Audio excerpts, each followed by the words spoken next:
ഇന്ന് ഉപ്പുമാവ് ഉണ്ടാക്കാം റവ വെച്ച്. അതിന് വേണ്ടി ഇത് 1 കപ്പ് റവയുണ്ട്. ഇതൊന്ന് നന്നായിട്ടൊന്ന് വറുത്തെടുക്കാം. ചെറിയ രീതിയിലിട്ട് വറുത്ത റവയാണ്, എന്നാലും ഒന്നുകൂടെ ഒന്ന് വറക്കാം.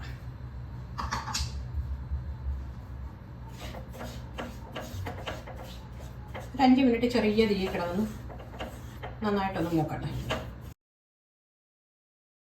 ഇതിപ്പോൾ 5 മിനിറ്റായി മൂക്കാനിട്ടിട്ട് ഇനി ഓഫാക്കിയിട്ട് ഇത് വേറെ ഒരു പാത്രത്തിലേക്ക് മാറ്റാം.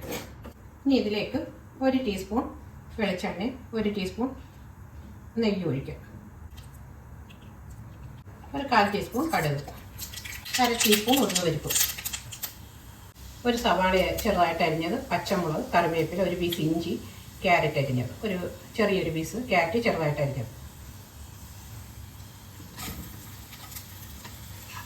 ഇഞ്ചിയും പച്ചമുളകും കറിവേപ്പിലയും ഇടാം.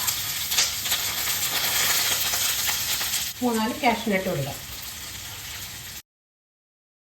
ഈ ക്യാരറ്റ് അരിഞ്ഞതോടെ ചേർക്കാം. ഇതൊന്നും മൂത്തിട്ടുണ്ട്. അതിലേക്ക് ഇനി ഈ കപ്പിന് തന്നെ ഒരു 2 കപ്പ് വെള്ളം ഒഴിക്കാം. ഉപ്പ് 1/2 ടീസ്പൂൺ ഉപ്പിടാം. ഇത് തിളച്ചിട്ടുണ്ട്. ഇതിലേക്ക് 1/2 കപ്പ് തേങ്ങ ഇടാം. ഇനി ഈ റവ കുറേശ്ശെ ഇതിലേക്ക് ചേർക്കാം.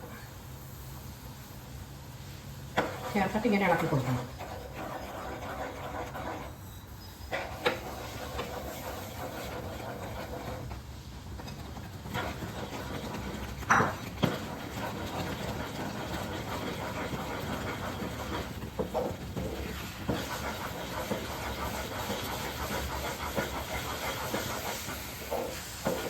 ഇനി അടച്ചൊരു ചെറിയ തീയിൽ ഒരു 3 മിനിറ്റ് വെച്ചിട്ട്